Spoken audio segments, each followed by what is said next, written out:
All right, good afternoon, everyone. It is Monday, June the 26th at 4 p.m. And I would like to call to order the Personal and Finance Committee. Clerk Torado, I think you have some words you'd like to mention prior to the start of the meeting, and then if you could call the roll, please. Good afternoon, meeting members of the public. For audio quality, we will be muting everyone not speaking by default to maintain good audio quality for council members and yourselves.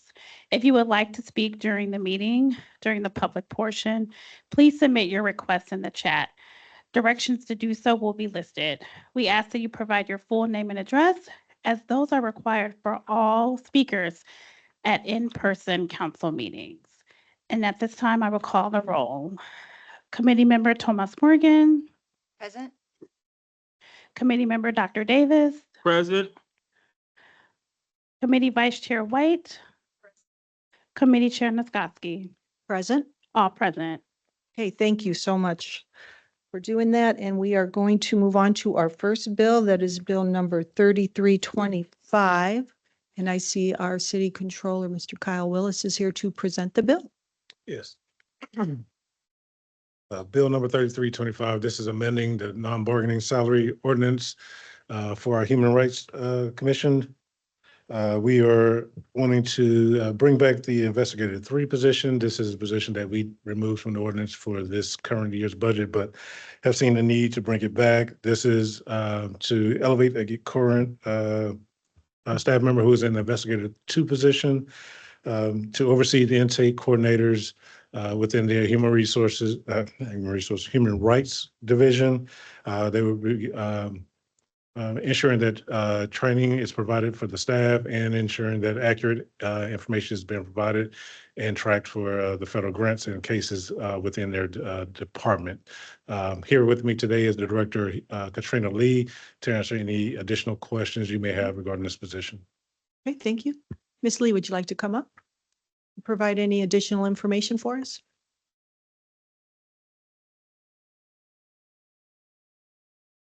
Do I need to say my name or am I good? Yeah, you need to see your Oh, name and okay. address. Katrina Lee, 1639 Byron Drive, South Indiana, 46614. Okay.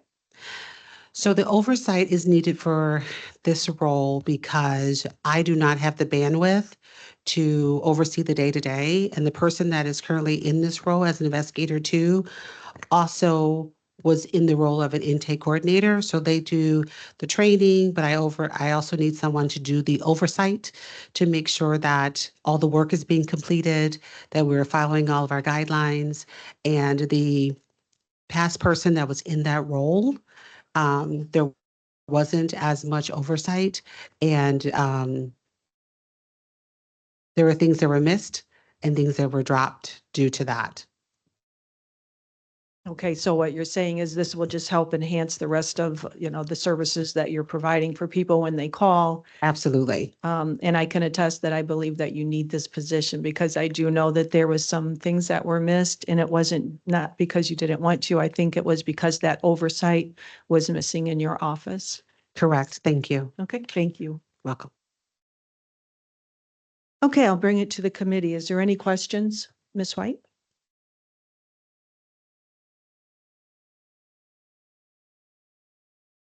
Staff up to a total. 7. Mhm. Yes, ma'am. Okay, how Well, many- we are currently at 7. We're just changing the title. not the number of people. We Mhm. still are at 7. It's just going to change the title and title. add additional responsibilities. How's everything going? Things are going very well. Thank you, Okay. ma'am. Thank you. You're welcome. Any other questions? Councilmember Thomas White? Yeah, thank you. Just further clarification. So Controller Willis had said that it was in the budget, but then removed in the budget, and then so was added. So I mean, this is not a new position. That is essentially. correct. The investigator 3 was currently in the budget. There was 1 to 5, and we were reducing that for the last budget. So it isn't a new position. Mhm. We just had eliminated the title. but now feel the need for one. And I recall that very helpful presentation that you did last year, where you're describing those positions, but also the funding that was attached to them. And that there were a number of the positions that were funded federally. Is this one of those? It is not. Okay. Do you expect federal funding to impact any of the other positions? So I have been in contact with both our HUD rep and our EEOC rep. And at this current time, there are no local cuts. We've already signed our contract in 2024 for EEOC. There are no cuts. I had a meeting last week with our state rep for HUD, and there are no cuts at this time. Okay, thanks so much. You're welcome. Dr. Davis, do you have any questions for Mr.? Not at this time. Not at this time? Okay. I think Thank- that's all the questions we have for now. Thank you. Thank you. Okay, then I'm gonna go ahead and open into the public hearing. Is there anyone here wishing to speak in favor of Bill number 33-25? I do not see any members of the public in person or online at this time that wishes to speak in favor of the bill. Thank you. Is there anyone wishing to speak against? I do not see any members of the public in person or online wishing to speak in opposition of the bill. Thank you. I'm going to go ahead and close the public hearing on Bill 33-25 and bring it back to the committee. Is there any comments that anyone would like to make before? No? Dr. Davis? No?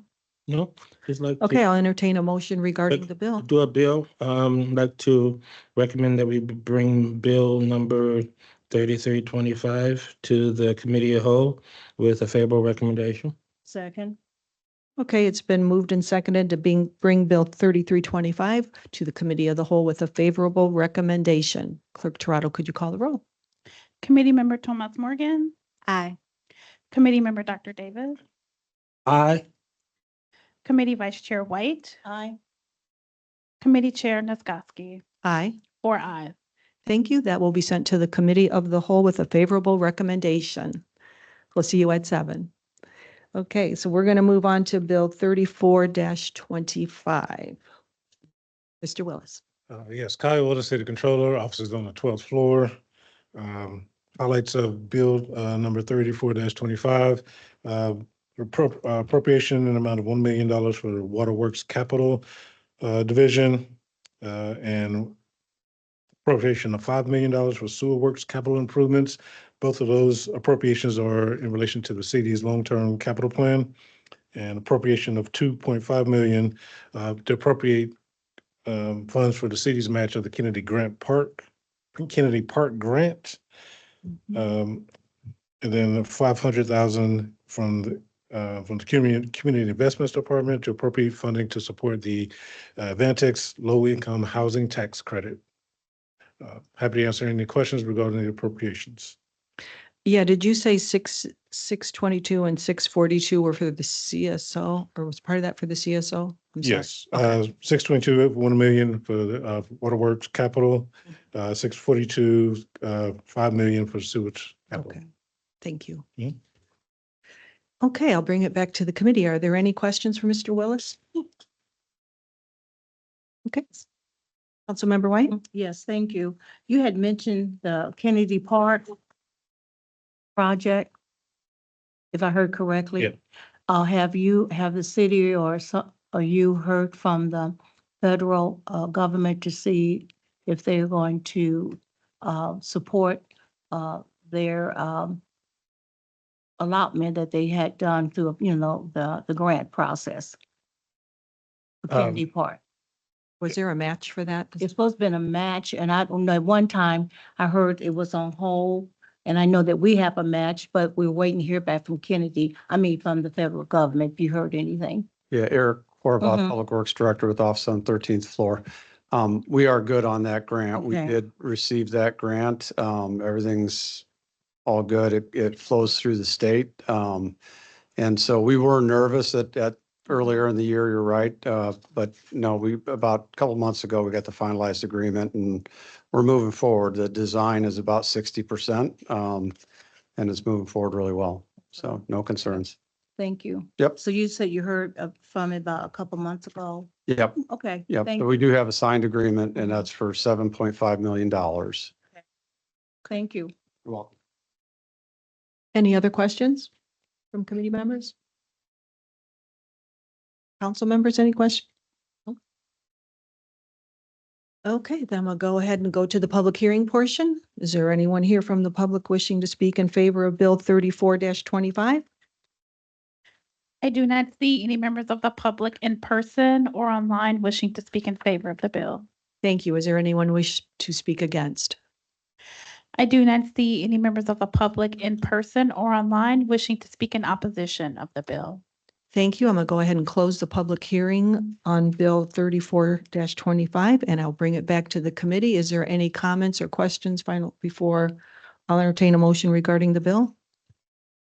Bring bill number 3425 to the committee of the whole with a favorable recommendation. Second. Okay, there's been a motion and seconded for Bill 34-25 to be sent to the committee of the whole with a favorable recommendation. Clerk Toronto, could you call the roll, please? Committee Member Thomas Morgan, Aye. Committee Member Dr. Davis, Aye. Committee Vice Chair White, Aye. Committee Chair Niskoski, Aye. 4 ayes. Okay, thank you so much. That bill will be sent to the committee of the whole with a favorable recommendation. And now we're going to hear our last bill, number 35-25. But I want to make sure that the committee members are aware that there was a substitute bill filed. The change in the substitute bill is just one of the transfers was taken off and it was removed, and I believe that was the 431000 account. Is that correct? Yeah, it was out of the waterworks, so I think. Waterworks Yep, operations. so Fund 620, I think is where we removed it. We just determined that the budget transfer wasn't needed. Okay.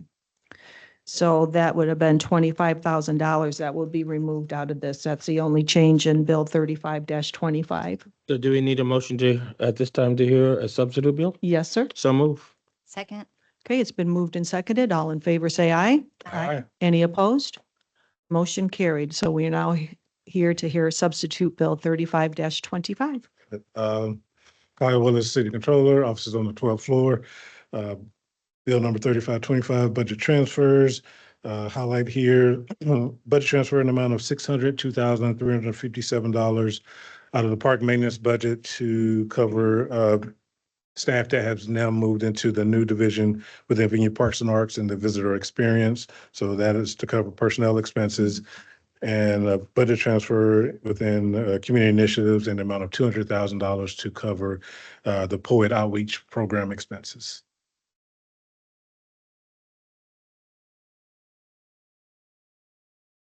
Okay, is there any, thank you. Is there any questions from committee members regarding any of the transfers? Okay, seeing none, I'm going to go to the public. Did you have a question, Ms. White? No, I'm No, fine. okay.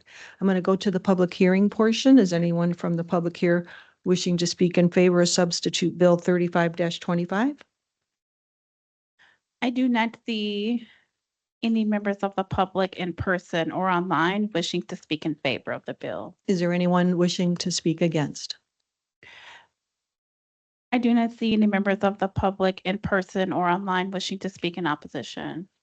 Okay, I'm going to go ahead and close the public hearing on substitute Bill 35-25 and bring it back to the committee. Is there any questions from committee members? Or I see we also have a council member here. If there's any questions regarding the bill? No? Okay.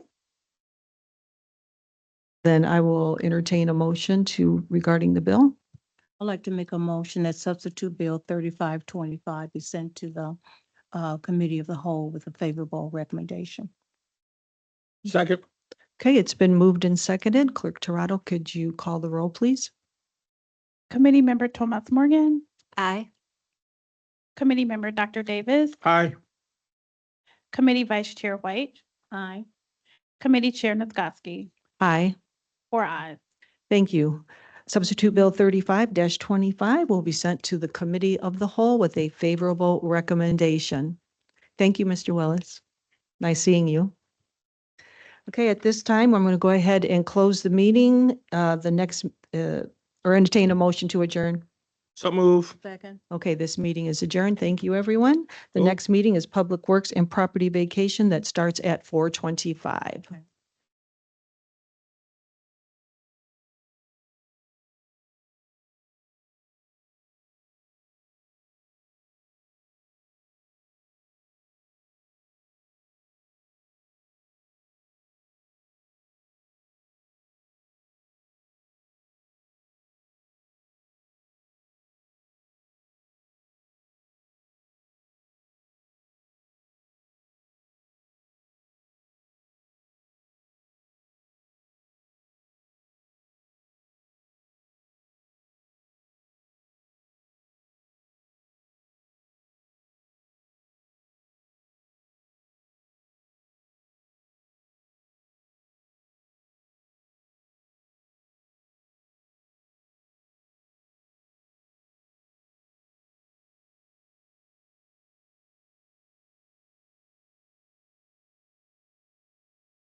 Okay, good afternoon again, everyone. It is June 23rd. It is now 4:25 PM, and I would like to call to order the Public Works and Property Vacation Committee. Clerk Toronto, could you call the roll for the committee, please? Councilmember Warner, Present. Councilmember Dr. Davis, Present. Citizen Member Carl Latrell, Committee Vice Chair Gooden Rogers, Present. Committee Chair Nisgowsky. Present. 4 members present. Thank you kindly. Before we get started, I would like to acknowledge Jason Piontek. He was a citizen member for the past, 4 or 5 years now, Bianca? And he served well on this committee. He had a wealth of knowledge to bring to the committee. He was an electrical worker with the IBEW, and he had a lot of different knowledge on utilities, easements. So I want to thank him. He has moved out of the city, so he is not able to be on this committee, but I did want to acknowledge the work and the time and the effort that he has given so that we can have good bills that are passed through this body. So with that being said, we'll go ahead and look at our first bill. That's bill number 6424. This was an alley vacation that was tabled in December of 24, and that was to be brought back to this current date. At this time, that petitioner has withdrawn that bill, so we will not be hearing this bill, nor does there need to be any more action on the bill. Cool. If that person would like to have that reconsidered again, it would be under the new ordinance that was passed, and that would take on a whole new process. But I believe that Gemma had talked with him and convinced him that he would be cutting off access to his property. So I think she got him to understand that and pulled the bill. So that means the committee only has one bill, and that would be Bill 38-25. And I see Jenna Throw is here and Randy James. This bill has had at least 2 different working sessions so that she could let us know what the bill was doing. She had a list of executive summary that she went over point by point in committee. And I think that it's been explained pretty thoroughly up to this point. The first reading gave other opportunities for 2 weeks in between to be able to hear that bill. So I want to thank the 2 of them for all the work that you've done on that, and for taking the time to clue us in so we have 100% understanding about the bill. So with that, I will let you take it over. Good evening, committee members. My name is Jenna Throw, City Attorney with offices on the 12th floor of this building. I'm Randy James, Building Commissioner, offices at 125 South Lafayette. And as Councilwoman Nisgowsky mentioned, we gave a presentation in detail on the updates to the building ordinance to this committee 2 meetings ago at the end of May. And so I may go a bit more quickly with the committee, summarizing the updates to the building ordinance. But of course, this evening when we present to the full council, we'll go back through in more detail. But as I'm going through the updates, please feel free if any questions have come up since our last meeting to stop me, or if there's anything that we'd like to discuss in more detail, I'm happy to do so. But since we did go through a lot of the prepared information 4 weeks ago. In the interest of time, I'll go through a lot of the prepared material a bit more quickly this time. So because the ordinance and the updates are quite a lengthy document, we've organized the updates by topic. And the first such topic is adjustments to the permit fees. And one of the main locations where this can be found is in section 6-4. But some of the other changes, such as the update of the minimum fee from $40 to $60 and other similar proportional adjustments, are located throughout the ordinance, where there are references to fees in other sections. But generally, this was done to account for inflation and ensure continued revenue generation, and determine a revised fee structure to ensure services are adequately funded without creating an undue burden on applicants. And in determining these fees, we did look to align them with comparable municipalities. As for topic 2, we made some revisions to the definition section, which is in section 6-1, to refer many of the definitions to state terms or in references to the administrative code to ensure consistency and interpretation and enforcement and minimize ambiguities. And we felt like that including citations rather than written definitions helped to allow our definitions to change with the cited definition. Next, topic 3, inspection protocol enhancement. Those changes can mostly be found on pages 14 through 16. And those clarify the respective roles in the building and fire departments, and really recognizing that those departments act as partners in the efforts to ensure that buildings are safe for the residents of the city.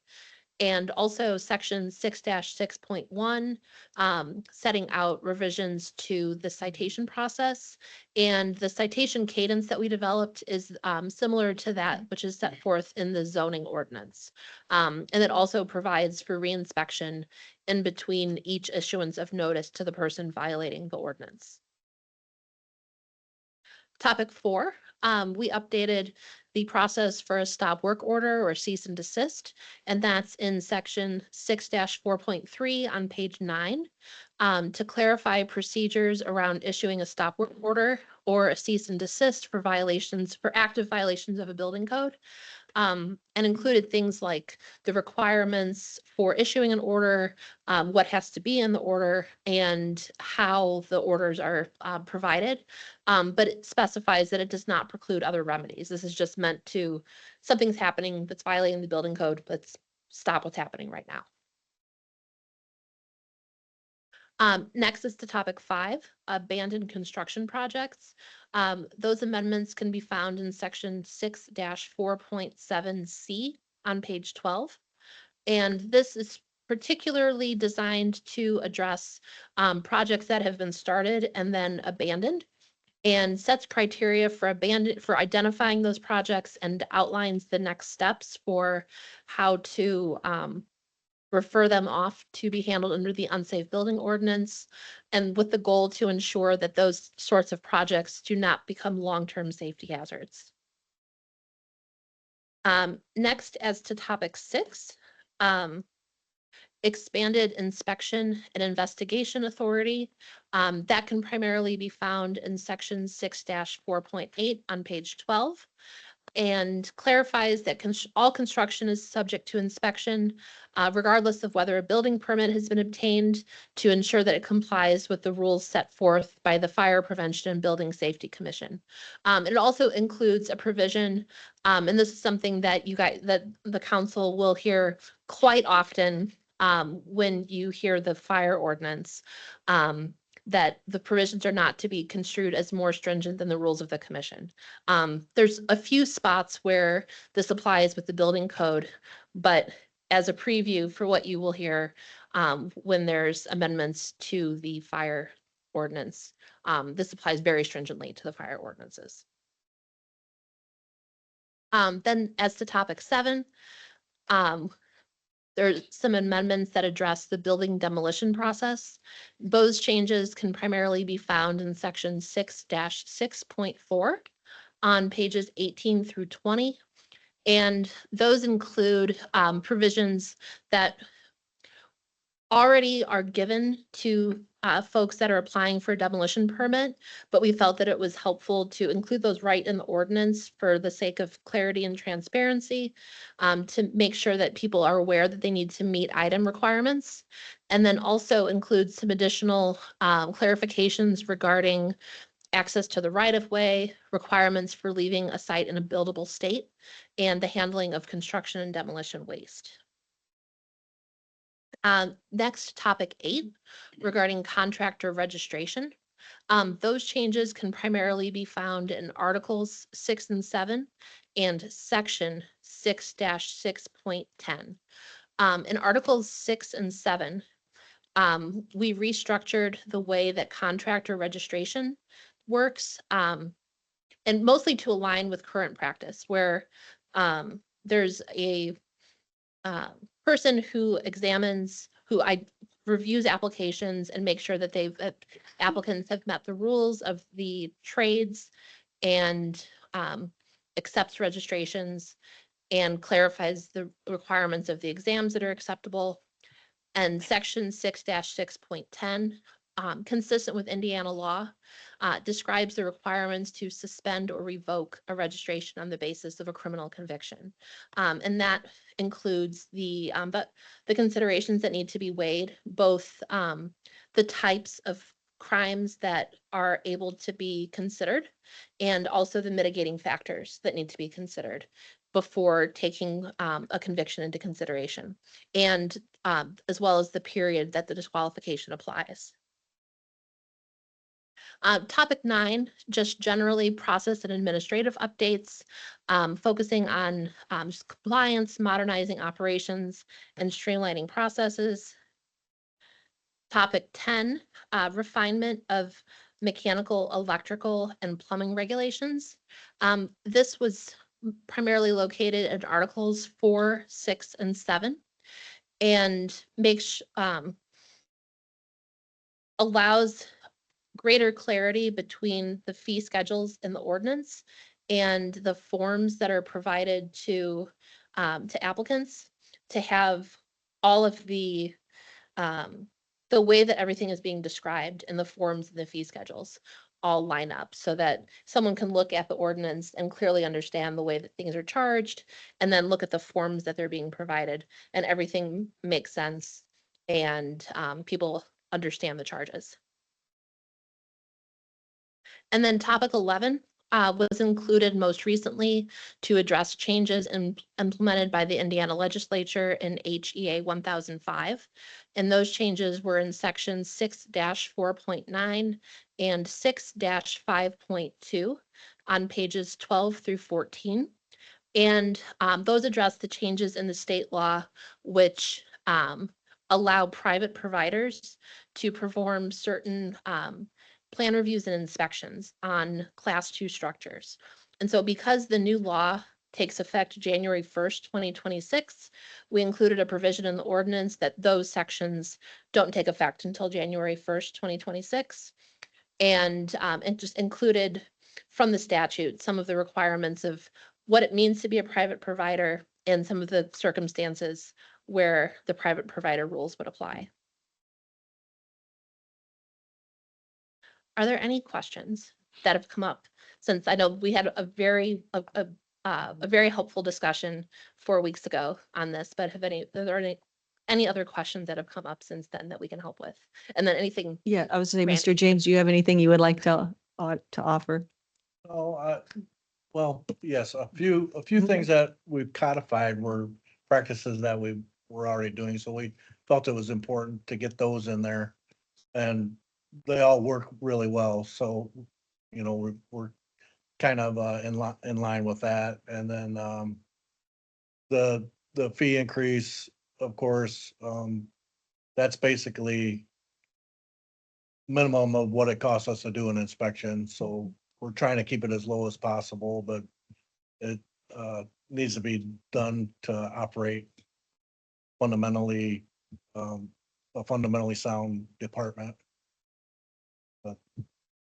And then the new law passed by the state would require us to put those provisions in the ordinance also.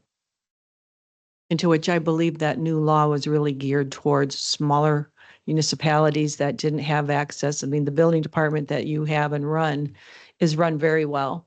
But not every community has that same opportunity. So I think this was meant to not stop projects, or it would be able to help them solicit outside help to get those inspections done, Yes. was my understanding. Yes.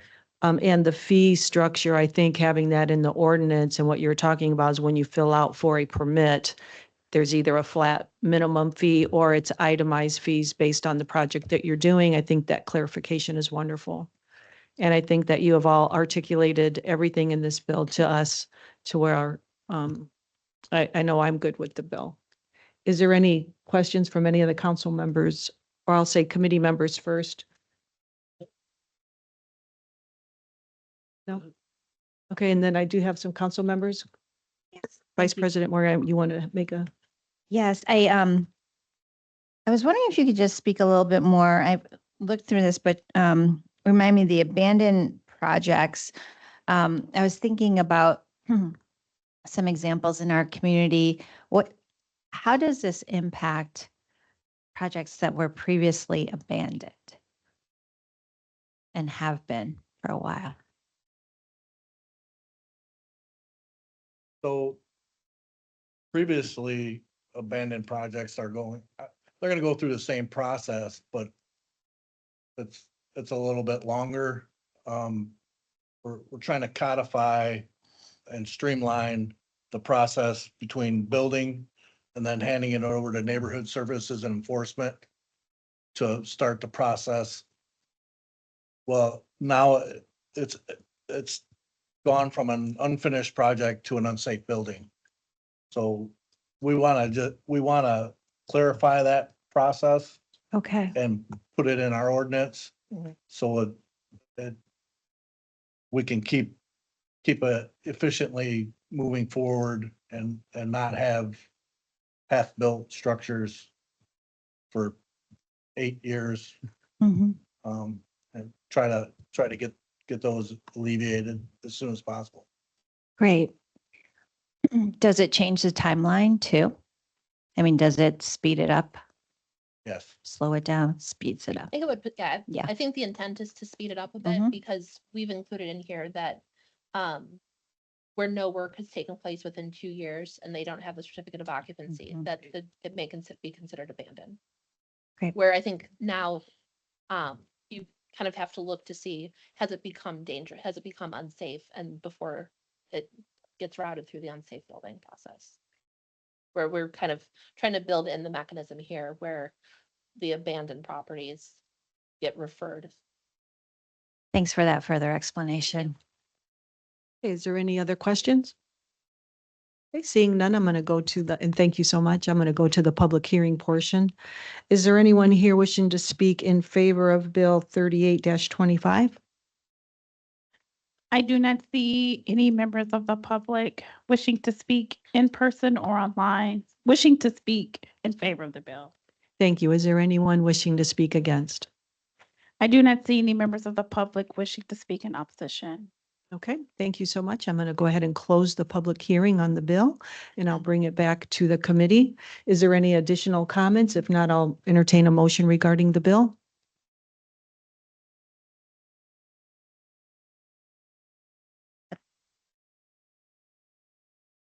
Make a motion to send the bill forward with a favorable recommendation.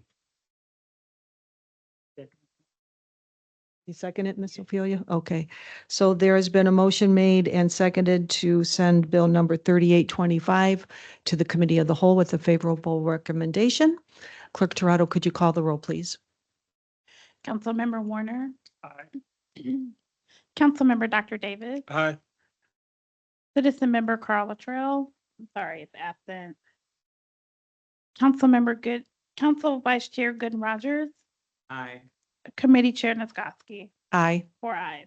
Thank you. That bill will be sent to the Committee of the Whole with a favorable recommendation. See you guys at 7. Thank you. Okay, at this point, there's no further business before this committee. I'll motion to adjourn. Second. Ms. Ophelia, could you second our adjournment, please? Second.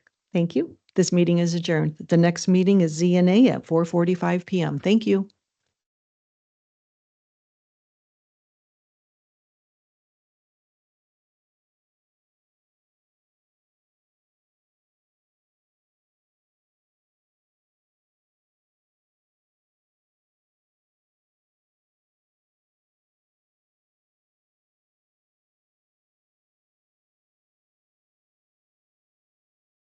Mhm.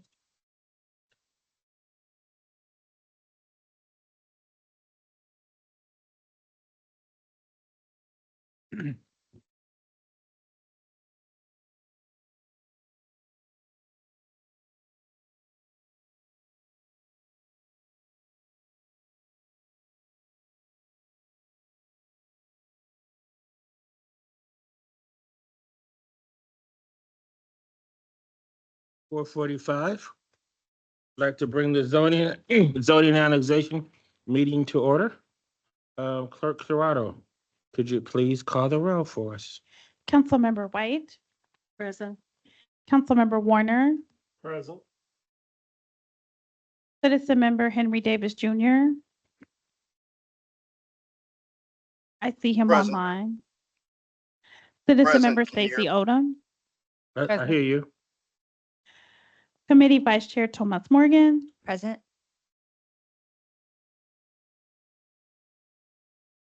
Committee Chair Dr. Davis. I'm present. All Okay. present. Regarding bill number 3125, the petitioners requesting that the committee table that bill 3125 to July 14th. Do we need a vote on that or that's just a question? So we need a vote on that. So move. Okay, we have a motion. Your second? Second. Clerk Toronto, could you please take the vote? Councilmember White, Aye. Councilmember Warner, Aye. Citizen Member Henry Davis Jr., Citizen Member Stacy Odom, Aye. Committee Vice Chair Thomas Morgan, Aye. Committee Chair Dr. Davis. Aye. All ayes. Also, bill number 3225. The petitioner is requesting for that bill to come to us on July 14th. We're gonna have a nice long meeting on the 14th. So moved. Second. Second, Clerk Toronto. Councilmember White, Aye. Councilmember Warner, Aye. Citizen Member Henry Davis Jr., Citizen Member Stacy Odom, Aye. Committee Vice Chair Thomas Morgan, Aye. Committee Chair Dr. Davis. Aye. All ayes. Okay, thank you. And then we will now hear bill number 3725. First, before we get into that, I wanted to introduce a new zoning specialist who started on Monday at the Plan Commission meeting. Some of you met Mark Delastrito already, but for the rest of you, this is Mark. Mark comes from us to us from Connecticut, UPenn graduate and Notre Dame graduate, and is back in South Bend to help with our zoning team in the development of South Bend. So just want you to recognize the face because he will be part of these conversations moving forward, and give him a little grace. He's learning as he's going. So take it easy on him a little bit. All right. Thank you. All righty, Great to meet you all. good to meet you.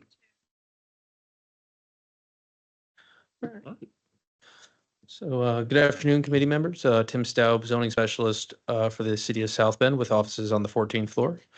Before you is Bill 3725, a petition to rezone properties at 2018 South Main Street and 2020 South Main Street from industrial to urban neighborhood 3 for the construction of stack flats that will host 50 units through the low income housing tax credit.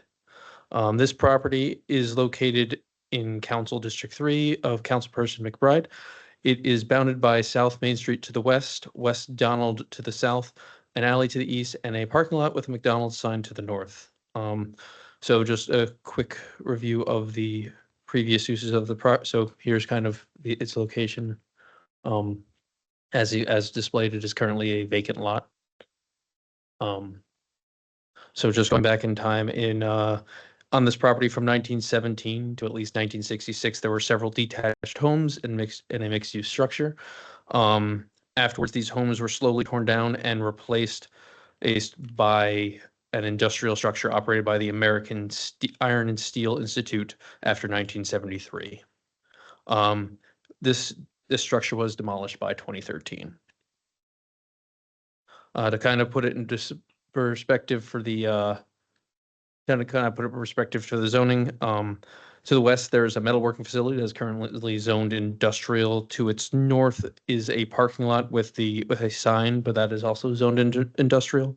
To its south, there's detached homes and a vacant lot, all zoned industrial. And to its east, there are a a varied commercial and mixed-use lots that are zoned neighborhood center and commercial.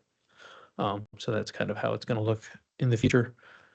If approved, the applicant intends to construct 4-story stacked flats that will feature a mixture of 1, 2, and 3 bedroom units. They anticipate the amenities to include community room, fitness center, and on-site management office with surface parking. It comes to you with a favorable recommendation from the Plan Commission. Any questions for our petitioner? Well, our presenter. Then come forth with our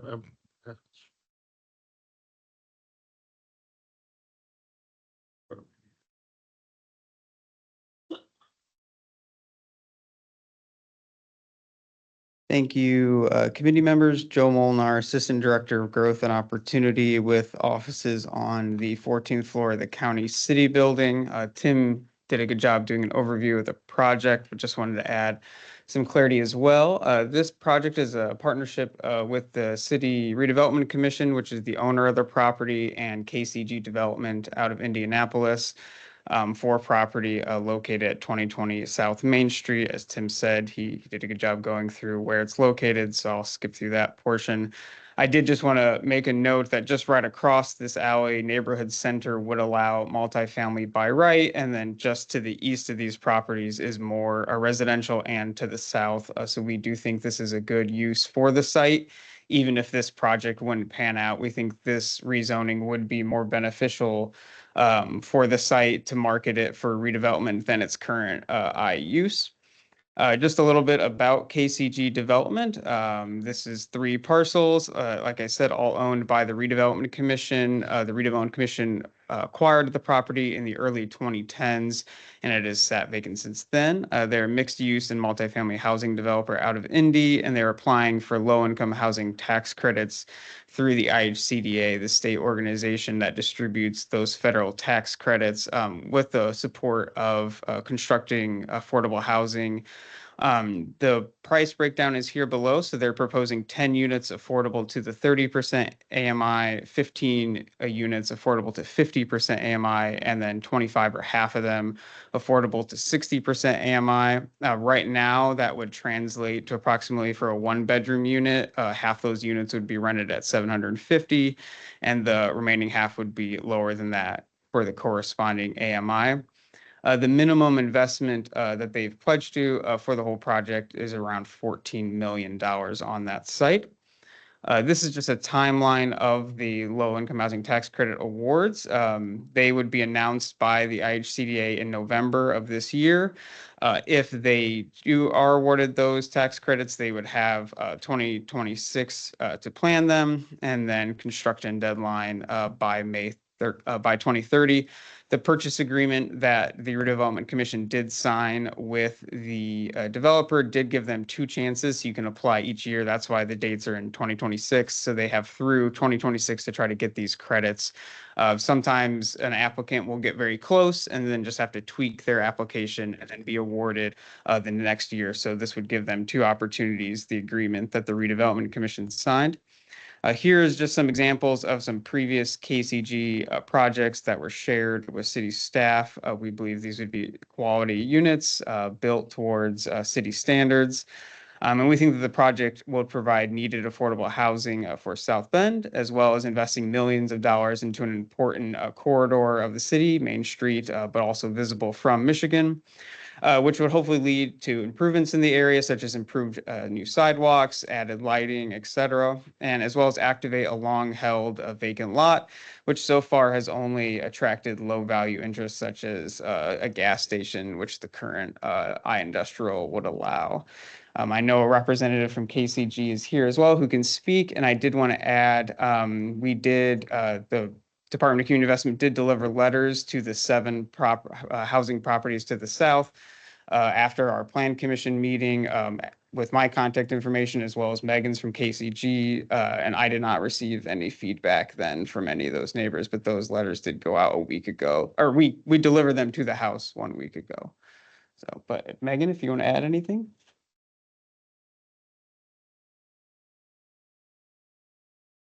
Good afternoon, Megan Schutz, Vice President of Development with KCG.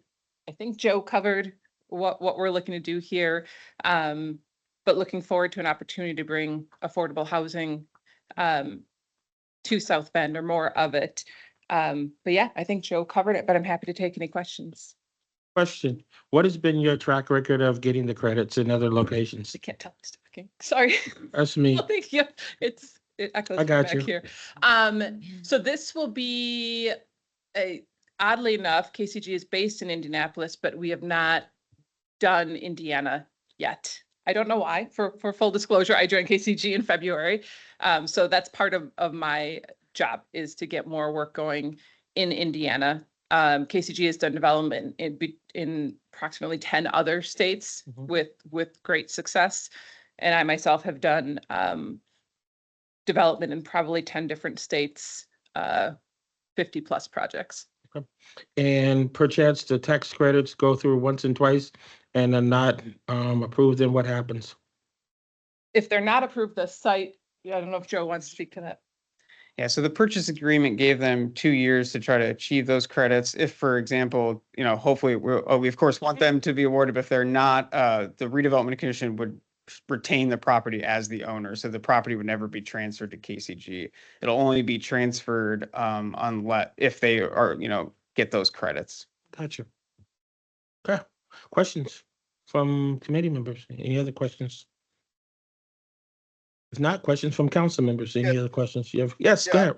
Or committee, go ahead. I have Councilman a Davis. question. Yeah, I do. We're having, so let me get back to where I was going with it.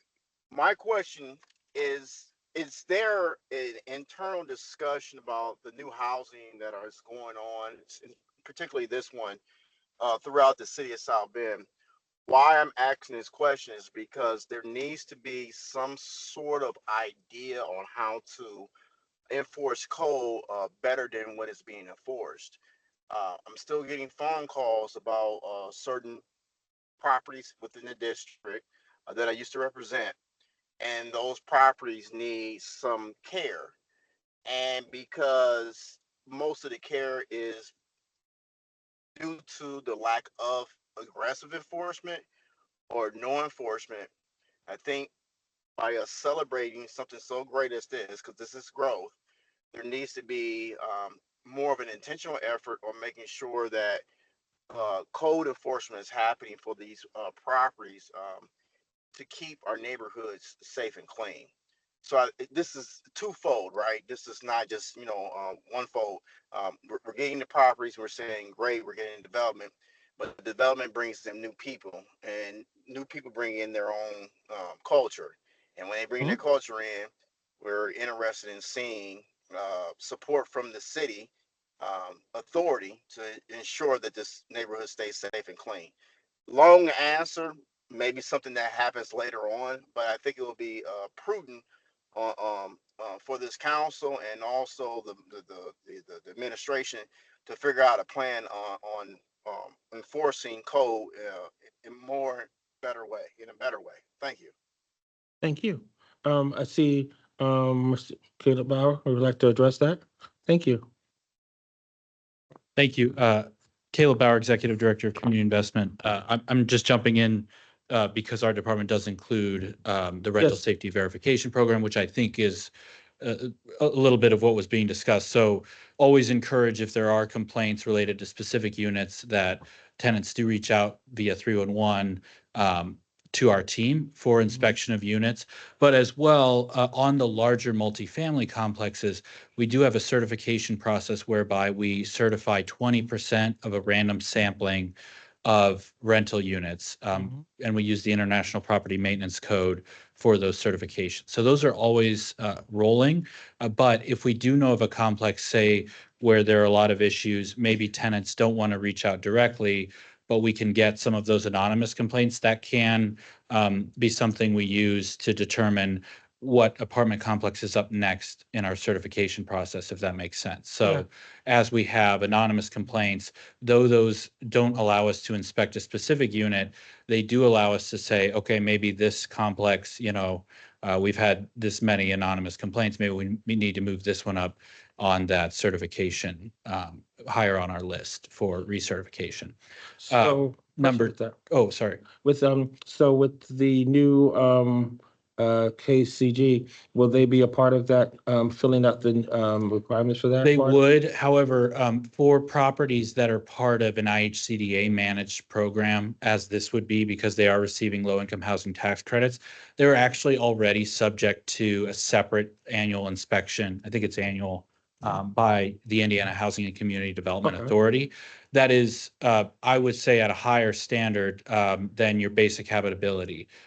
So we do receive the property owner is, as part of their certification, they may use those IHCDA inspections as certification. We do accept that. So in KCG's case, they would just give us those certifications showing that they passed IHCDA inspections. Now, after KCG's 15-year tax credit timeline has expired, then they would be subject, like any other larger multifamily Okay. property, they would be subject to the certification process. Mhm. I appreciate you answering that question. Thank and you. Thank you for explaining that. Thank you. Yes, go ahead. A question just But- came to but- me. I was, oh, I'm You want to follow up with that and then we go? One more follow-up. Go No, ahead. it's not. It's not a follow up. It's just me explaining to this body and to whoever's listening to me that there is a problem. And if we're just filling out paperwork for inspection for this time, 6 months or 8 months down the line, I mean that's great. But I think that there is more of an issue with the enforcement of code at multi-unit developments. Um, this was a thing that I, had an issue with when I was Mhm. on council because I would have my faithful press conferences calling people out about it. But I don't want to belabor the issue. I got that there is a process. I just said stronger and more streamlined code enforcement on properties like this and properties throughout the city of South Bend. Thank you. Appreciate that. All righty, Councilwoman Thomas Morgan. Yeah, thank you. Mr. Molnar, thank you for confirming that the properties were delivered letters, not even mailed, but hand delivered. So that's really helpful. You didn't receive any comments, but at the Plan Commission meeting, were there any concerns shared? Yeah, let me lower this. Caleb's quite a bit taller than me. So yes, at the Plan Commission, two of the neighbors to the south expressed some concerns about the project. They had stated that there were some environmental concerns that they were concerned of. The city did the demolition through the redevelopment commission of the property. There's no indication that the demolition was done poorly. As part of the due diligence process that KCG will undergo will be significant, environmental testing. If there are any issues, for example, just to use an example, the Rio America tax credit project just east of Four Winds Field, during the due diligence process, that turned up some slight oil that was on the site. That was cleaned up as part of the development. So it was actually a win-win, beyond, because not only was there environmental concern that was cleaned up, then we were able to get new housing on it. So this would not be, out of the ordinary. If there were any environmental concerns identified through that testing process, then they would be addressed and fixed prior to the construction of the housing, which is really what we want, right? We don't want any contamination to remain. So that was one of their concerns. I did try to talk to them after the meeting. They weren't too receptive, but we did have a conversation and I said I'd be happy to talk more. And then they left the building. They said they had to do something to go to. And then we delivered letters the next morning to the 7 houses to the site with my contact info and Megan's, saying if you have any questions about the project, feel free to reach out, both my email and phone number. Great. Thank you so much. Thank you. Any other questions, comments? Yes, Councilwoman Barton Simpson. Thank you. Thank you, Committee President, Dr. Oliver Davis. I'm very pleased with this. This is right going through to my district. And I thank Community Investment for, I think you denied another gas station. We need some housing there. So I'm pleased with this. Thank you. Thank you, Commissioner. Yes, I looked up, Tim had it as well. I looked up which council district this was in, and it's in the 3rd, but right across on the west end of Main Street, the west side of Main Street is actually the 6th, and then 2 blocks south is the 5th. So we're capturing that whole kind of near south side. It truly is an at-large spot. Yes. At large members can take it. Cool. All righty. Any other questions? Comments? If not, we've heard from everybody except for our public. We'd like to speak, for those who'd like to speak in favor, whether they're online or in present, please come forth and share your thoughts. I do not see anyone from the public or online wishing to speak in favor of the bill. Okay, anyone from the public who would like to speak in an opposition to this bill, whether you are here in the public, in person or online, please share your thoughts. Come forth. I do not see anyone in person or online wishing to speak in opposition of the bill. Okay. I thank you so kindly, and we will now close the public hearing. We bring that back to our committee for final consideration before we make a recommendation, or you can go ahead and make a recommendation, whatever you would like to, your pleasure.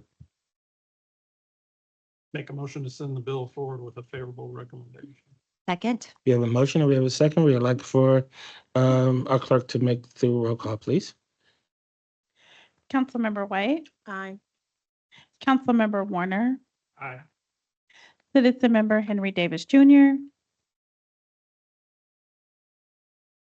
Aye. Citizen Member Stacy Odom, Aye. Committee Vice Chair Thomas Morgan, Aye. Committee Chair Dr. Davis. Aye. 6 ayes. Thank you. We'll send this forward with a favorable recommendation tonight at our committee of the whole. And at this time, our zoning and annexation committee will Chair, be. before you Yes. close, Yes. really quick, then this is a zoning issue. You're going to have a grocery store on Western Avenue, Kroger's, that is being slated to close on August 1st. That area is already going to be zoned for grocer, and there needs to be a conversation about the zoning of that area to attract in another grocer, a grocery store perhaps. The food desert is expanding here on the west side, which is scary. And so because of zoning and the zoning that has been allowed for that area to bring in that type of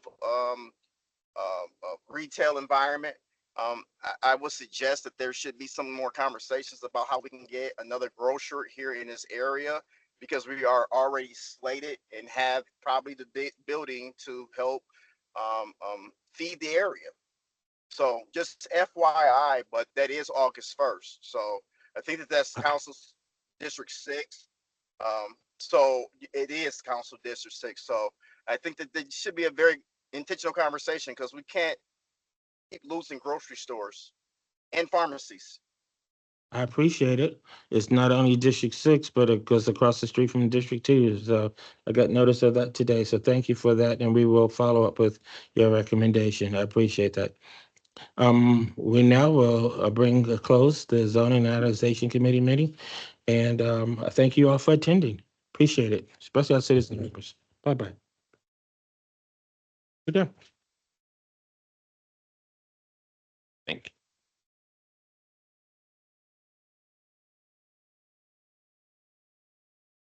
you.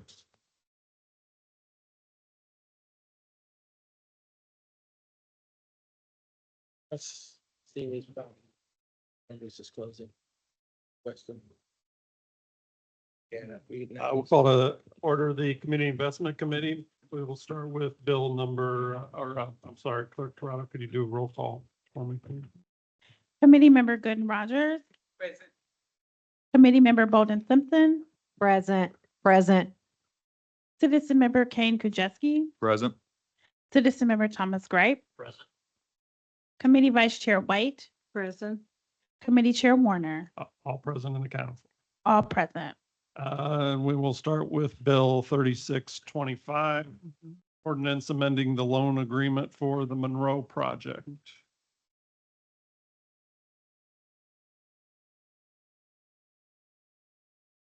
Welcome, Mr. Bauer. Good afternoon, committee members. Caleb Bauer, Executive Director of Community Investment with offices on the 14th floor of this building. Bear with me here. Before you today is a proposed amendment to the development and loan agreement for the Monroe project. Deborah Peters, the developer, is here, and I'll bring her up once I've finished the brief informational overview. But what we are proposing is an amendment to the loan terms of a forgivable loan already approved by the Common Council and the South Bend Redevelopment Commission. This comes to you after an initial hearing from the Redevelopment Commission a couple of weeks ago. And so just to remind you of where the project is contemplated, this is at the old Fat Daddy's site on the southwest corner of Michigan and Monroe Street, so opposite catty corner from the U.S. Post Office Center in downtown. Just a reminder of all the different projects going on in this area. We have a lot of momentum on the south end of downtown with Diamond View and Stadium Flats development. The Diamond View portion of that project is under construction now. The opening of the Momentum Entrepreneurship Hub, which is happening imminently, as well as the leasing of the Soma apartments, which are also recently completed. And then the Monroe, shown in light blue here, which is adjacent to Milkweed Commons, which is a redevelopment of both the Monarch Printing Building and the Old Hope Rescue Mission Building. And then to the north, redevelopment of the vacant portion of the Inwoods Building, and also new tenants in the existing commercial portions. And then, as you know, we have new development planned on the river, Redevelopment Commission control of a portion of the riverfront there, and some others I've shown here. So a huge amount of development activity with more yet to come. And we're really excited about what these projects, particularly the Monroe, the Inwoods project, and Milkweed Commons, kind of on three sides of that key intersection, what they mean for our downtown. So just a reminder of where we're at. We had originally brought forth a purchase agreement and an abatement request for the Monroe development. An award was announced by the IHCDA for low-income housing tax credits in February of 2023. That announcement, though, was for the next year's tranche of credits. And so we then brought a development agreement and forgivable loan agreement to the Redevelopment Commission in late 23. So since that time, some conditions have changed on the ground, and we've seen this with a number of projects. And we have actually seen the private investment commitment increase significantly in this project. What's proposed in this amendment goes from the 13.7 million in the original agreement to 17.7 million. We are proposing increasing the forgivable loan amount by $1 million from 2.3 million to 3.3 million. As a share of the project, that slightly increases the Redevelopment Commission's contribution from 14.4% to 15.7%. But we're looking at the same completion date, 36 months after property closing. We do see a slight reduction in square footage, and we are reducing the number of units by 3. However, we pick up 1 unit at the lower income levels, and then we do reduce the market rate units by 2.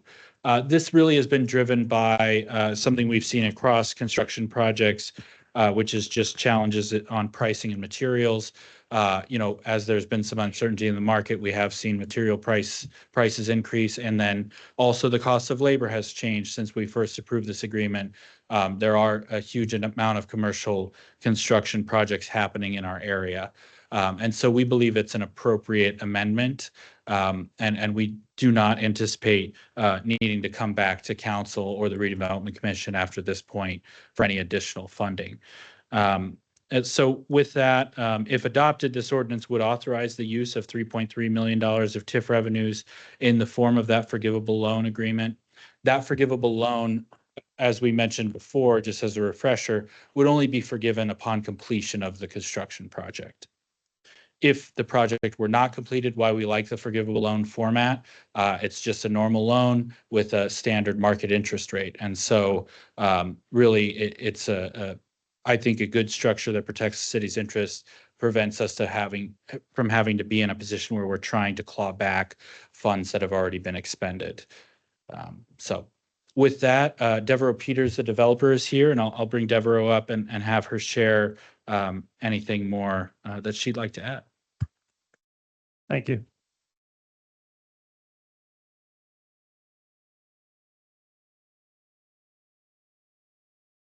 Welcome back, Ms. Peters. Hello, good afternoon. How are you all doing? Good. It's good to see you. Thanks. It's good to see you all too. Not great under these circumstances, but hopefully we can get this across the finish line. So I just wanted to give a quick summary of kind of what's been going on with the last year. Caleb kind of went through a high level overview, but to get in the weeds a little, everybody kind of understands that construction costs have gone up.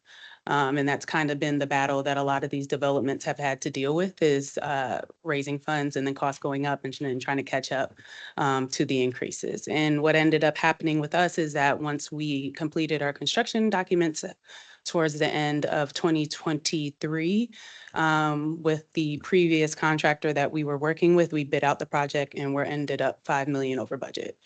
And with a gap that large, you can't really fundraise solely or cut solely. You kind of have to find a mix of both that will land you where you need to be.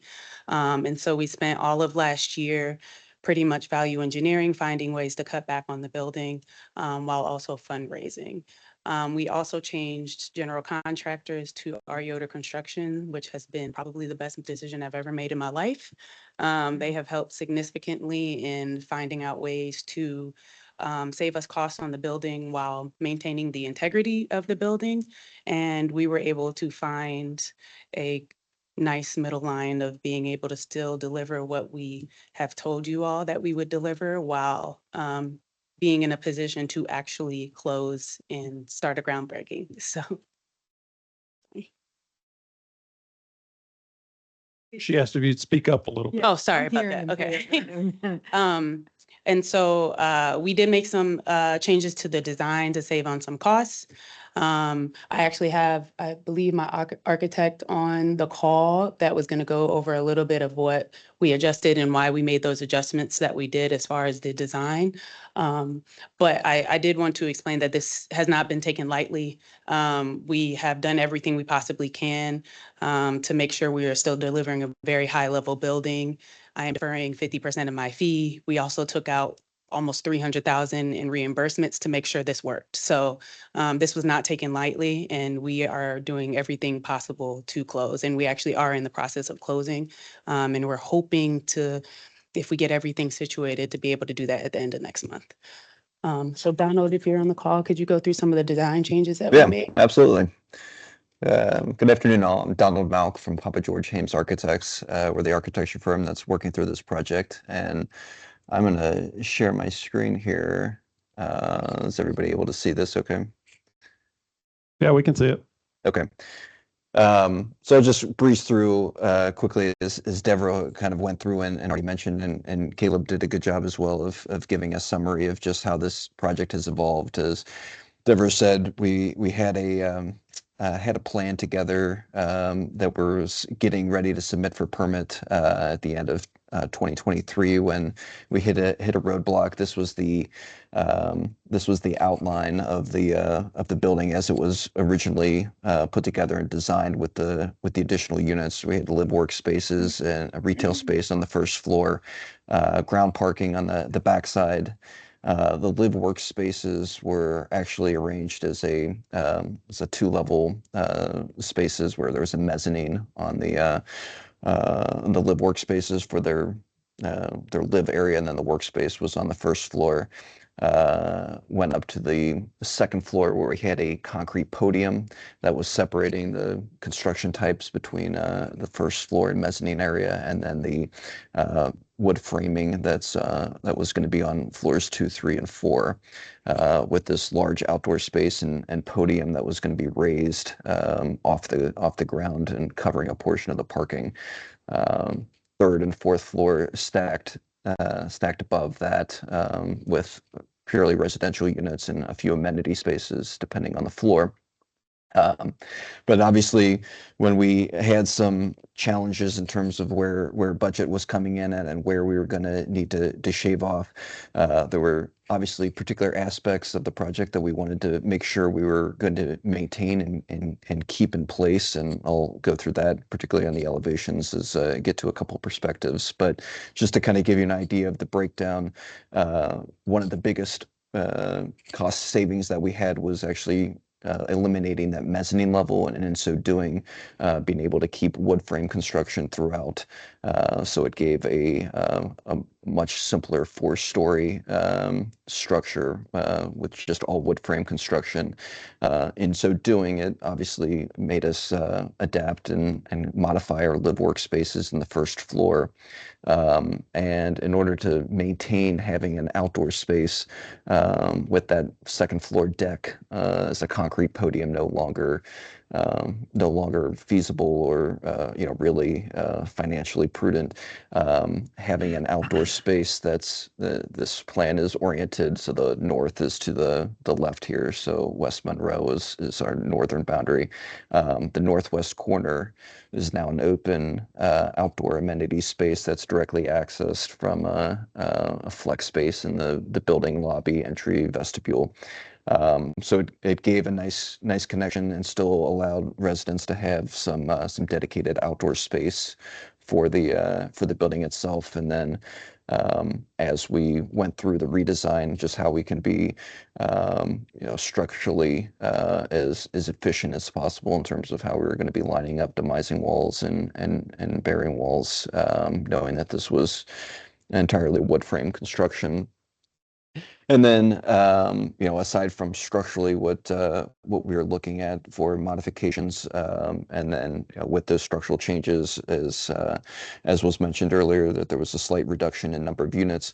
Also, just looking at the exterior facade and the cladding and how this building reads. Brick masonry was always a very important part of this project. We wanted to keep as much as we can. Unfortunately, brick masonry is not the most cost-effective building material, but we were able to maintain on the portion of the south, this entire east elevation that you're seeing along Michigan, this north elevation along Monroe, keeping the first floor as brick, and also keeping large storefront openings. These are the live workspaces, and then as you look at this corner and turn the corner onto Monroe on this north side, that's where we've got our retail portion of a retail space, and then the lobby space. So keeping large openings along the storefront and maintaining the large openings that are all across all the units on the residential levels 2s, 3, and 4. These windows are 4'2" by 6'8". They are large openings. They are going to provide an assortment or an ample amount of natural light into these units, which is, I think, critical for the kind of feel and space that we want to be creating for these interior units. And we've gone through extensively in terms of how we're just handling some of the details and conditions for how these windows are going to integrate within what we're showing as a metal cladding system, something that's very clean. It's got a strong linear reveal that's running from panel to panel as you extend up the elevation, but still kind of providing some depth and interest as you're looking at this building and as you're driving and walking by. The street level is very important, and this is as was mentioned before, a very prominent artery that we wanted to make sure that these elevations were going to be detailed and called out with an appropriate palette. Still having some larger curtain wall systems on the corners to kind of end cap the building at the northeast and southeast corners. And overall, just really trying to maintain the living conditions that this building is going to provide, that we're going to be able to maintain units that are going to have great finishes that we've specified with our interior designer, the kind of countertops and cabinetry and window placements and window systems that we have in place that we're going to give a quality product to residents as they move in once this project is terminated. So we can go through them, and this is getting into more of the weeds in terms of some of the specifications of materials, but ultimately it's unfortunate that we had to modify some things in the exterior, but I think it still creates a great project and a great corner cap for Michigan Monroe and here in downtown South Bend. Thank you.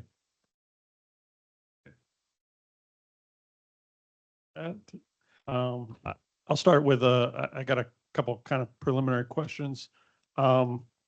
I know there were some ready funds here, and those didn't materialize into the amount that we were expecting and hoping. If you could kind of talk about that a little bit, and then Mr. Bauer, I know these are TIF funds for the forgivable loan, and talk about the ability of the TIF funds to be able to handle the extra $1 million request here for the project. Yes, so we were awarded as part of a group with Milkweed Commons across the street, kind of that corner of new developments that are being worked on at Michigan and Monroe. We were awarded, I think, a little over 3 million. My portion of that is just over 2.5 million. So it did not completely cover the cap that we had. And so in that we had to, that was kind of where we were trying to meet in the middle with some of the cuts that we were made. But it was kind of a balancing act in that while you're cutting, we did have to make amendments to our construction documents, which cost money. In those times, there's certain other, reports and such that we have to get. So there were some cost increases elsewhere throughout the development budget. But through the cuts that we made and the ready funds and the additional $1 million from the city, it covers the rest of our gap.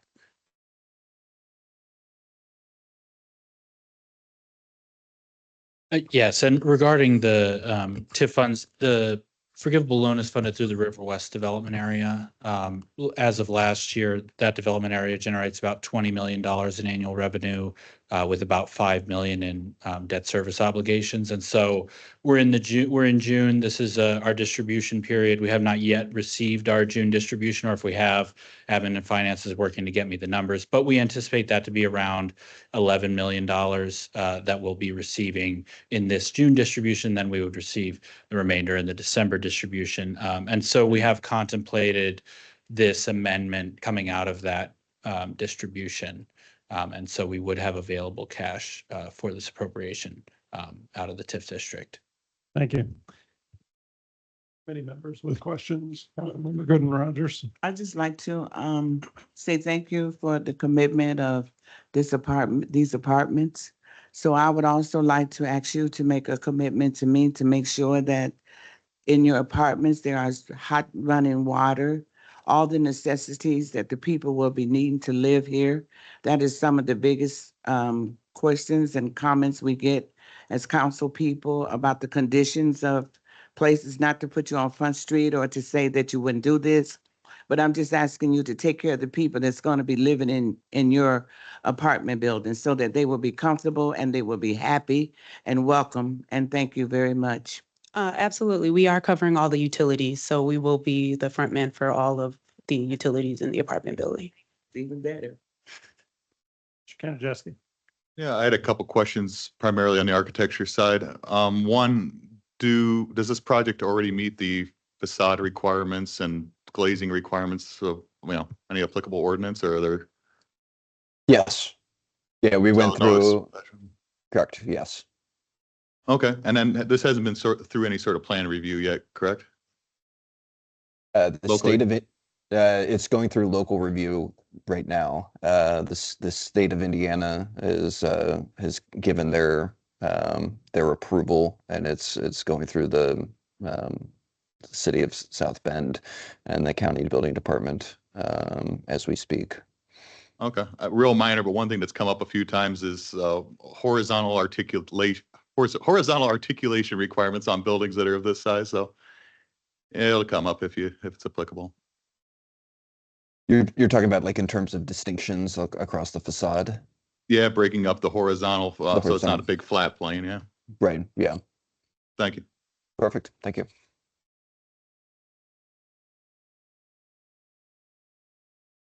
I see that you've taken great efforts to make these changes to the architecture design, and I still think it looks beautiful, okay? So, agreeing with Councilman Gooden Rogers, take care of the people, and I know you will. Thank you. I appreciate that. Appreciate it. Thank you. Seeing nobody else, will go to the public. Any members of the public wishing to speak either in favor or against the bill, either in person or online? I do not see any members of the public in person or online wishing to speak in favor or in opposition of the bill. Okay, with that, I'll bring it back to committee members. Any comments? Not, I would take a motion at this time. Move to send Bill 3625 to Committee of Whole with a favorable recommendation. Second. Motion and a second. Clerk Toronto, can you please do a roll call? Committee Member Gooden Rogers, Aye. Committee Member Bolden Simpson, Aye. Citizen Member Kane Kajewski, Aye. Citizen Member Thomas Gripe, Aye. Committee Chair White, Committee Vice Chair White, I'm sorry, Aye. Committee Chair Warner, Aye. all ayes. Thank you. And with that, we will move on to Bill 2534, designating resolution for property tax abatement for KCG.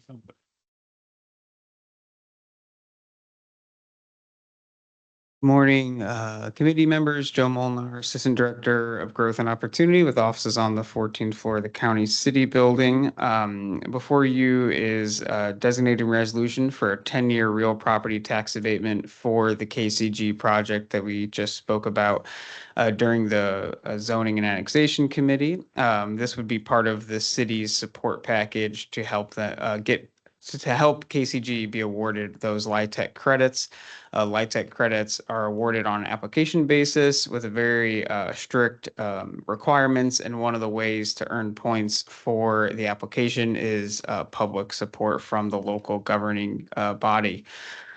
Just real briefly, because I know we just talked about it in depth, but the property is located at the intersection of South Main Street and West Donald Street on currently vacant land just to the east of Main Street. The tax abatement would be for 10 years, and as stated at the last committee, the property is currently owned by the Redevelopment Commission, who entered into a purchase agreement with KCG with the intention to apply for the low-income housing tax credit units. And as I stated, IHCDA grants points to applicants if the city contributes to the project as well, and this would count towards that contribution. And city staff believe that the project will activate along a vacant lot and provide additional affordable housing opportunities in South Bend. But just to get to the actual details of the tax abatement itself, the pre-project annual taxes are approximately $269. I think there was a typo in the tax abatement report put out, and I apologize for that. I think it said 1,100. That was a carryover from a different number, but the actual number is 269. However, the property is currently city-owned, so essentially the taxes paid are zero either way. But if it was held privately, the taxes would be approximately $269.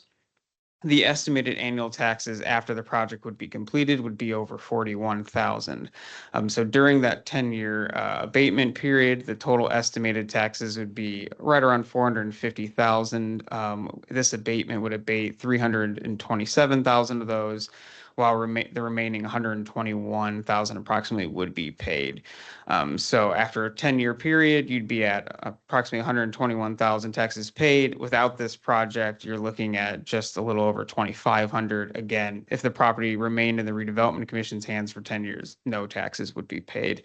And after 20 years, that number grows even higher, over $600,000 paid compared to just $5,000 if the land remained vacant and privately held. Here's that charted out over the 10 years with the step down abatement, and then those $327,000 in taxes abated do go towards that LIHTC application, like I stated. And then KCG is here if she wants to add another 30 seconds.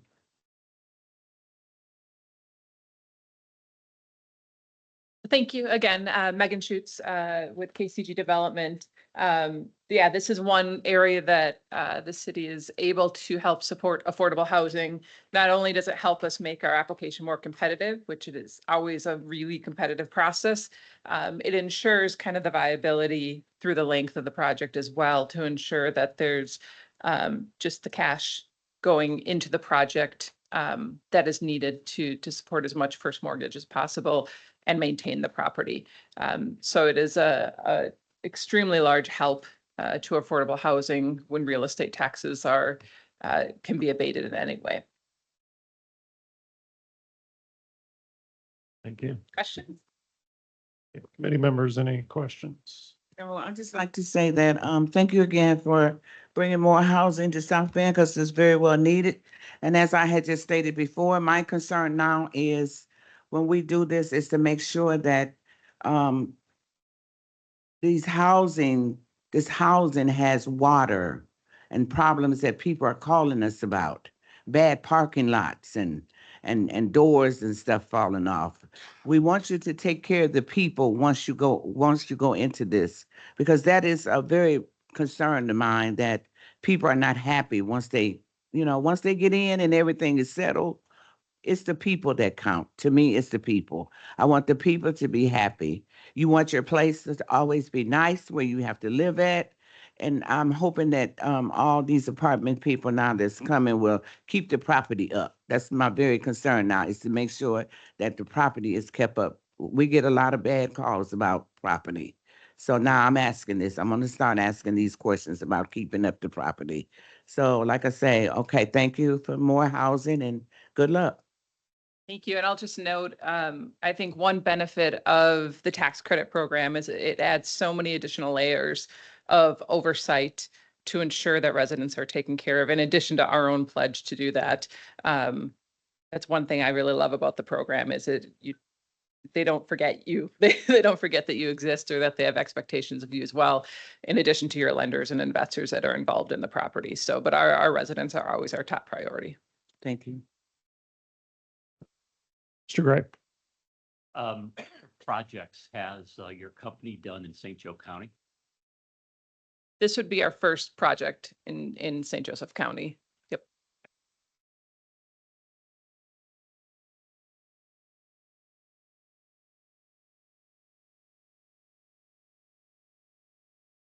This was shared publicly when KCG tried to submit a project in the past. The reason KCG hasn't had awarded LIHTC credits in the state of Indiana is because of I believe, a non-compete contract that they were under. And so that has now expired, which is why the company has started looking at our region. I think it was mentioned in the, so we have the ability, there was a zoning bill that was tied to this project also earlier. And they mentioned a little bit more history. They do work in 10 states.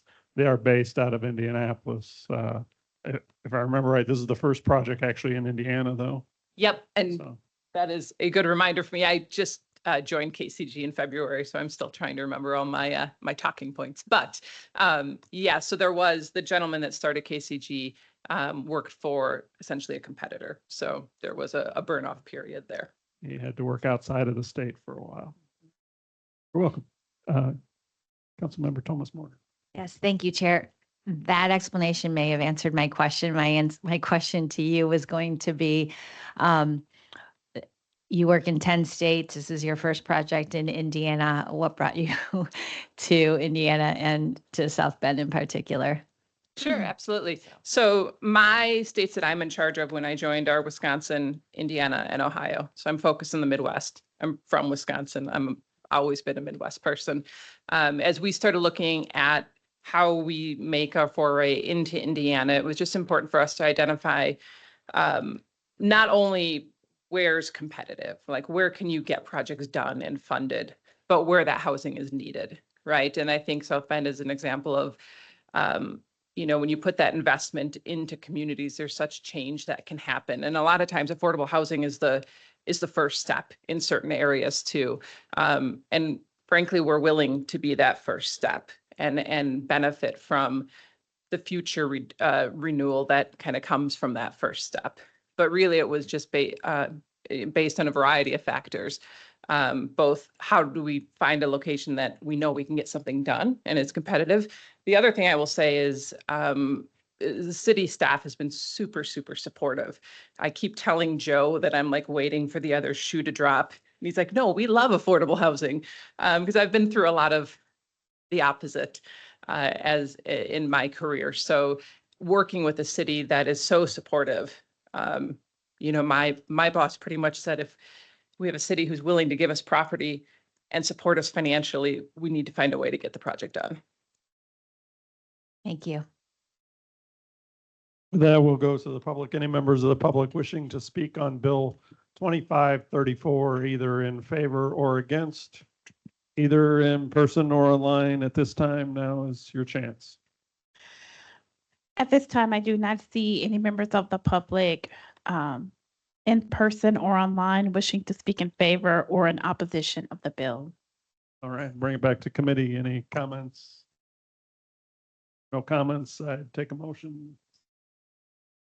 Move to send Bill 2534 to the full council with a favorable recommendation. Second.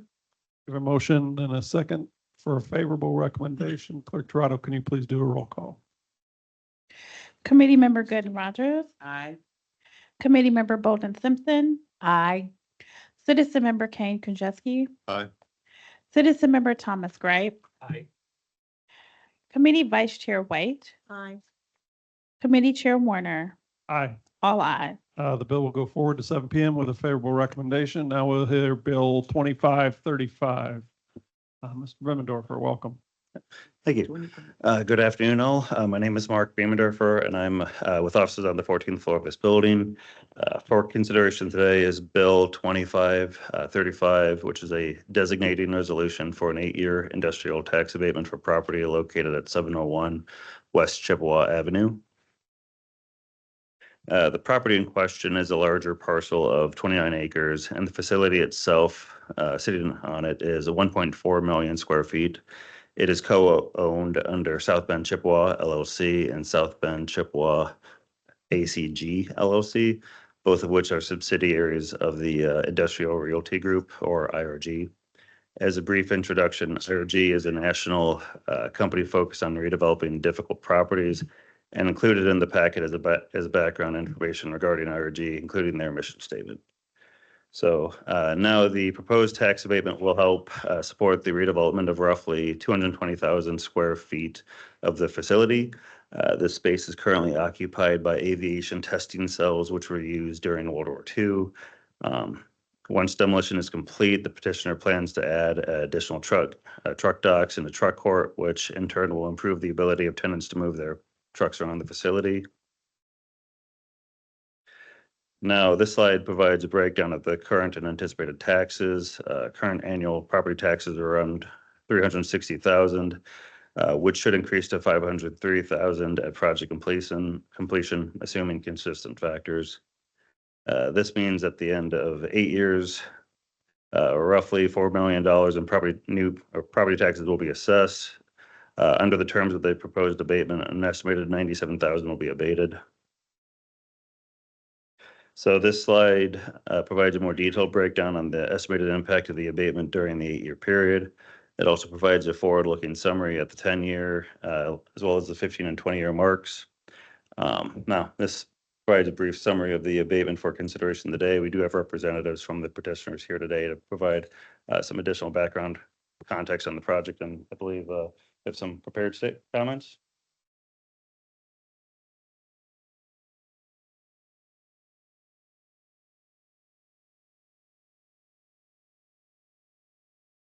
Thank you, Mark.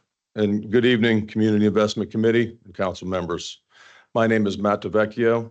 I'm a VP Senior Portfolio Manager for Industrial Realty Group. And I'm here along with my colleague, John Shipshack, who's also a property manager for IRG. John and I directly manage 701 South Bend, Chippewa. Just a few comments to add to what Mark mentioned. IRG, for those of you that aren't familiar with our group, is one of the country's largest owners of commercial and industrial properties. IRG boasts privately held and managed portfolio exceeding 100 million square feet with over 150 major projects across, I think we're at 31 states at this point. We're recognized for our expertise in adaptive reuse and complex real estate challenges. We appreciate the opportunity here this evening to address you regarding the real estate tax abatement and consideration for any additional assistance that we may be entitled to for the proposed redevelopment at 701 West Chippewa. Thank you for your time and attention, and I'm just going to give you a little bit more background on this particular project. The South Bend Chippewa project is a significant redevelopment initiative. It's aimed at transforming the historic 29-acre property, which includes 1.4 million square feet, 975,000 of which is leasable space. It's a manufacturing, industrial, and office space facility. It was originally built in 1940, and it was renovated in 1993. The property still requires substantial improvements to meet modern standards and demands.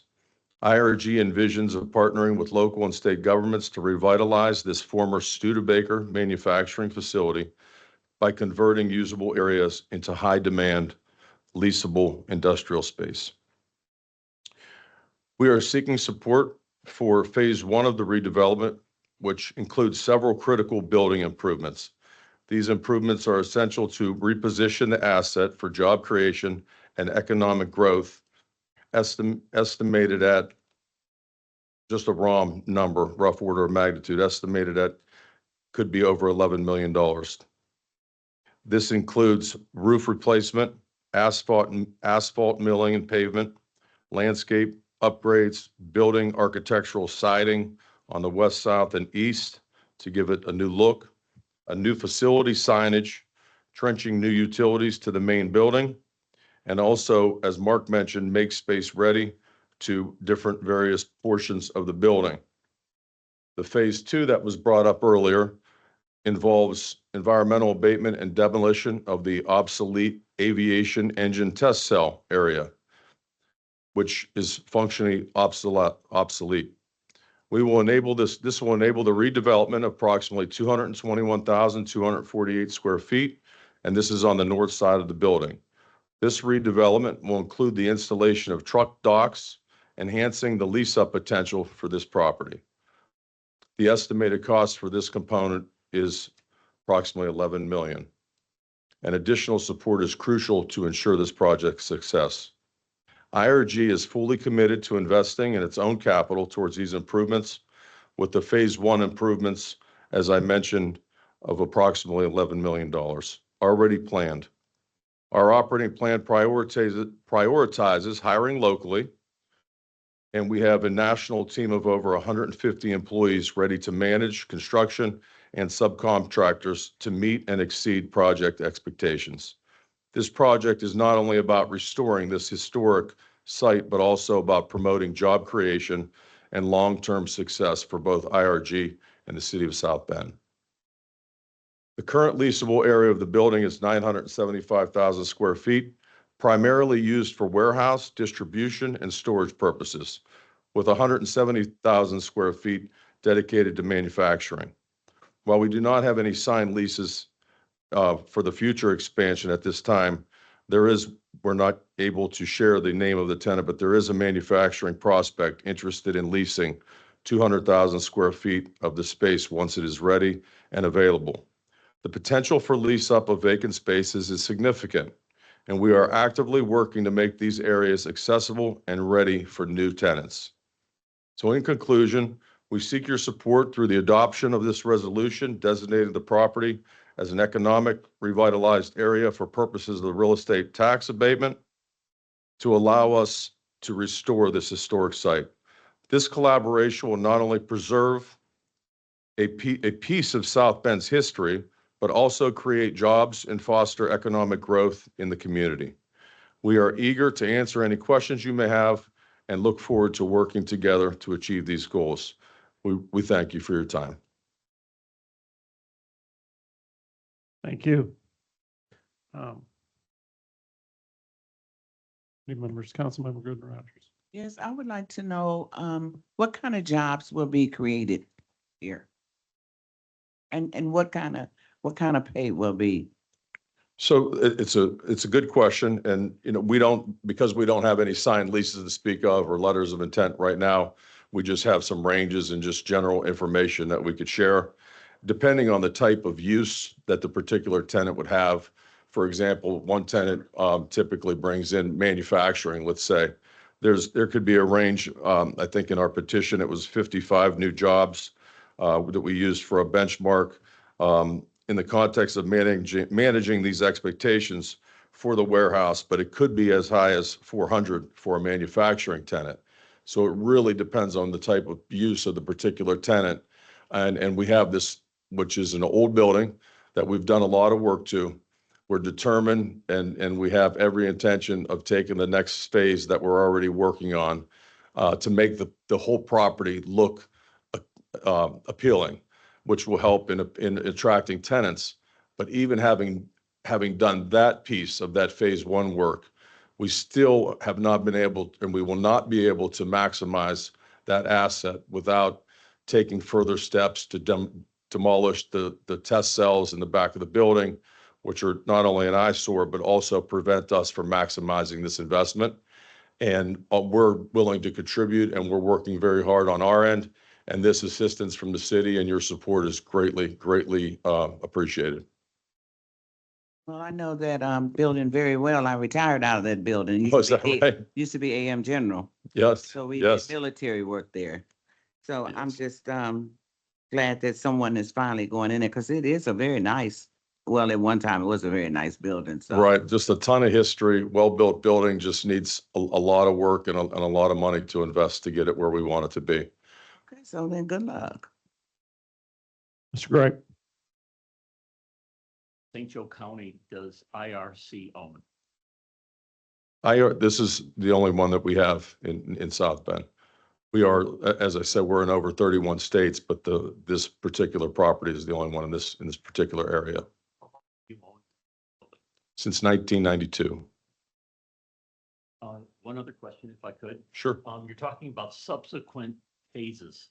Do you envision coming back to this committee for additional abatements and other assistance with property tax as you go from phase one to phase two to phase three? You know, to be honest with you, we have someone in our group from IRG that is handling that particular piece of this project. And she was unable to be here due to a conflict, but it's a possibility. This is going to be, we have a 3-year window that we're looking at, and there's going to be a certain spend, you know, that goes into this there's a good chance that we would be coming back to seek additional help and support.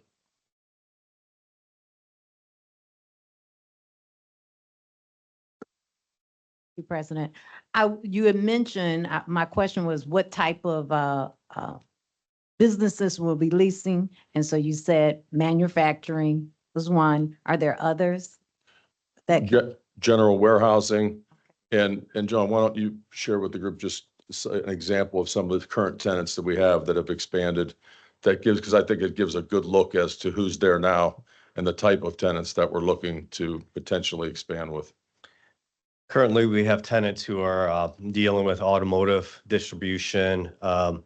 We have a tenant who's supplying the new Carlisle data center. There's a manufacturing tenant who's producing rubber hoses.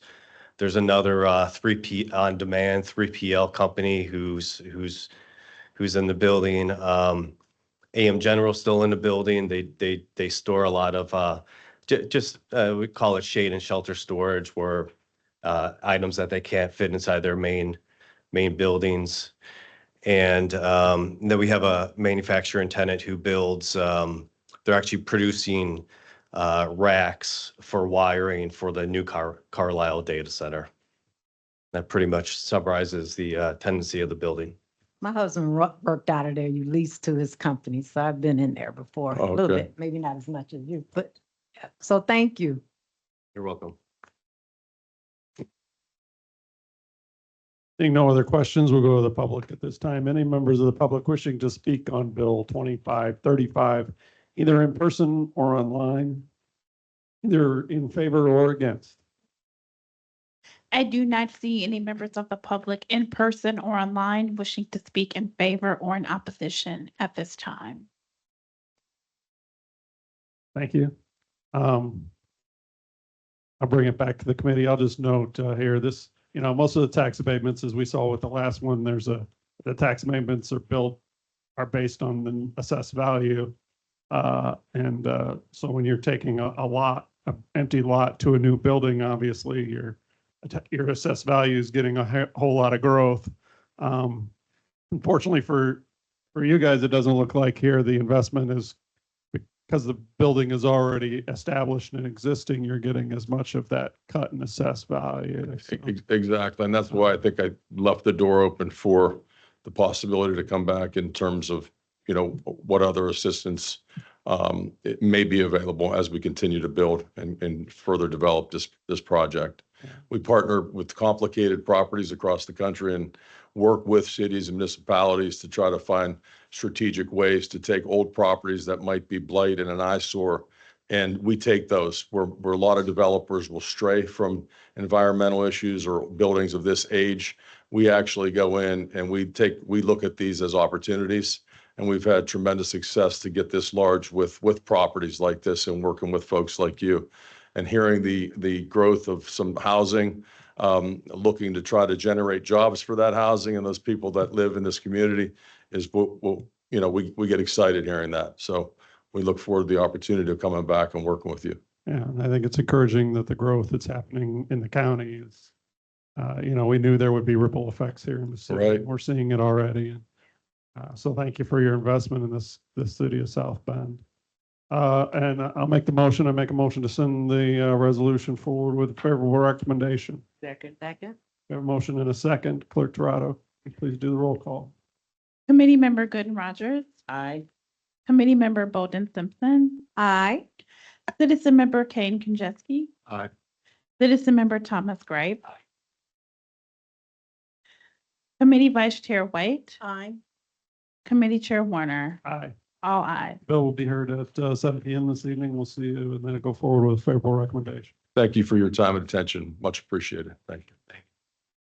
With that, the Community Investment Committee will adjourn. Council members, I'm just going to do a very brief kind of review of tonight's council meeting. In President Lee's absence, I will be chairing tonight's committee. We'll start off with invocation. Pastor Davey Traxel will be coming. I'm not sure from where, but we'll find out. It's in special business. We do have a special resolution recognizing June as Immigrant Heritage Month and June 20th as World Refugee Day. Anyone who wishes to help read that proclamation, be welcome to join me and others. Bill 64-24 is withdrawn and no further action will be taken. Bills 3125 and 3225 are both tabled to July 14th. Bills 3325, 3425, 3525, 36, 37, and 38 all received favorable coming to the Committee of the Whole. Bill 3525 is a substitute bill. Under resolutions, both bills 2534 and 2535 received favorable, and we'll finish with standard practice. So thank you. Margaret does have, we'll be picking up some dinner for us. So there's salads and sandwiches from Panera's available for those who are staying. Thank you.